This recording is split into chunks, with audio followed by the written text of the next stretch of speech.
The Dark Crystal was a film by Jim Henson that was basically trying to tell a classic myth fantasy story using many of the puppet techniques that he had pioneered. The film gained quite a cult following over the years, and there were in fact quite a few books going to various facets of the lore, but continuing the franchise in film form seemed unlikely.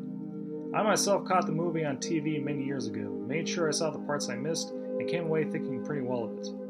It's not a film I really revisited much, but it would generally come up at points directly or indirectly through stuff like Farscape, reviews, and a very interesting Robot Chicken sketch. So when a teaser trailer announcing a television series based on the film popped up, I was both taken aback but kind of excited. And then about 2 years later, the first full trailer arrived, and I was just blown away by the visuals on display, and I was really damn hyped. And let me say that this show definitely lived up to that hype.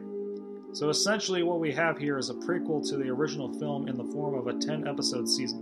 And much like how the backstory to the original Star Wars lent itself to a very rich world to explore in the prequel trilogy era of that franchise, this era of the show does much the same. It's kind of a Lord of the Rings approach where we have an epic fantasy saga emerging from a more simple tale, but in this case that story comes before the original rather than after. Not only does it feature many of the classic characters from the film, but it manages to introduce many other likable ones as well. All of them played very well across the board by talents such as Taron Egerton, Mark Hamill, Anya Taylor-Joy, Jason Isaacs, and Simon Pegg. And needless to say, the visual effects and puppetry are top tier. This is a strong example of using visuals so that they are not only stunning, but also complement a solid story. All of this is elaborated on in the excellent The Crystal Calls making of documentary you can watch after the finale.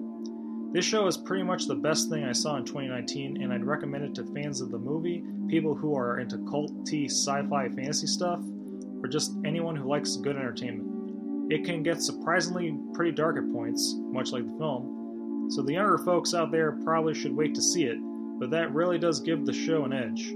Despite being a prequel, there are some genuinely unexpected moves they pull that keep you on your toes. In a time where a lot of revivals can lead to disappointing results, this show really does feel like it was made with care and respect for the original property, and yet with willingness to go beyond what that original film gave us so that it stands on its own. Any flaws are ultimately pretty trivial in the grand scheme of things. It's up there with the likes of Better Call Saul as easily one of the best prequel stories ever told, and it's probably the best original Netflix has right now.